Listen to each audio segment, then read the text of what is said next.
A small shipping container office sits alone on the red earth of a South African gold mine. Inside, coffee cools on a desk. A fluorescent light hums overhead. 3 co-workers begin another ordinary Friday morning. Moments later, every trace of that office is gone. It didn't explode. It didn't burn. The earth simply opened and swallowed an entire office whole. That was February 5th, 2016. As of this telling, they still haven't come home. What followed became known as the Lily Mine disaster, one of South Africa's most haunting mining tragedies. 8:10 in the morning. Deep under the surface of a gold mine in Barberton, South Africa, the rock groaned. Then it roared. A shockwave of collapsing stone tore through the tunnels below, and up on the surface, the ground began to sink. 76 workers ran, dust chasing them through the tunnels, emergency lights cutting red through the haze, boots pounding toward the exits. Every one of them made it out. Then they turned back toward the mine entrance and stopped dead. The office was gone. Where it had stood was a crater, raw, red-brown earth, torn open like a wound. Dust still rising off it. No building, no walls, no sign that 3 people had been standing there minutes earlier.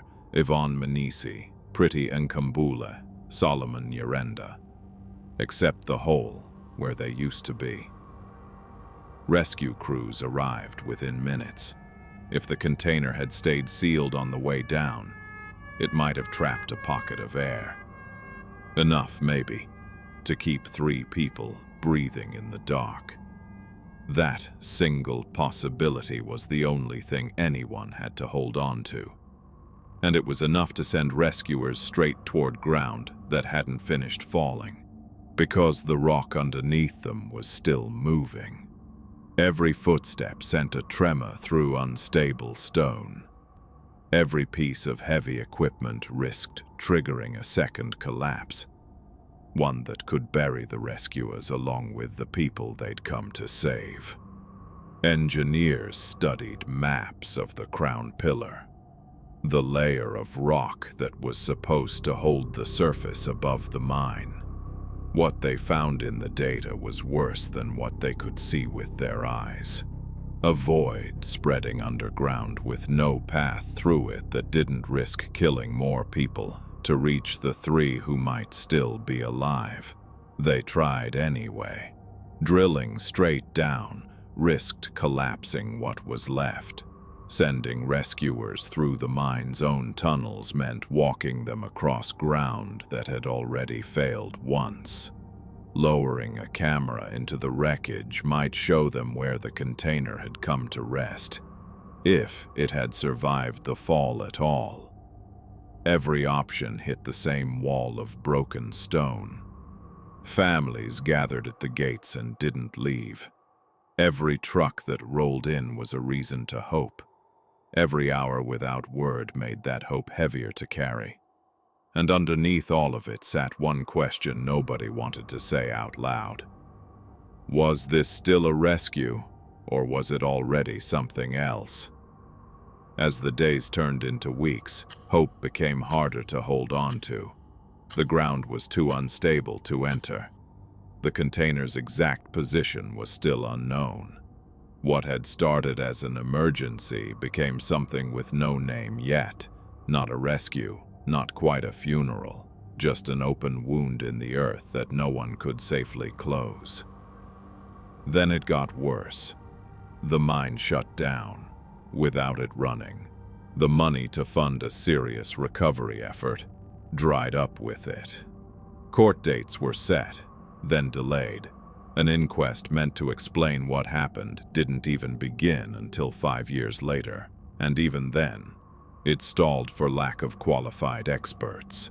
Year after year, the crater stayed exactly as it was the morning it opened. For the families of Yvonne, Pretty, and Solomon, the years that followed weren't measured in updates.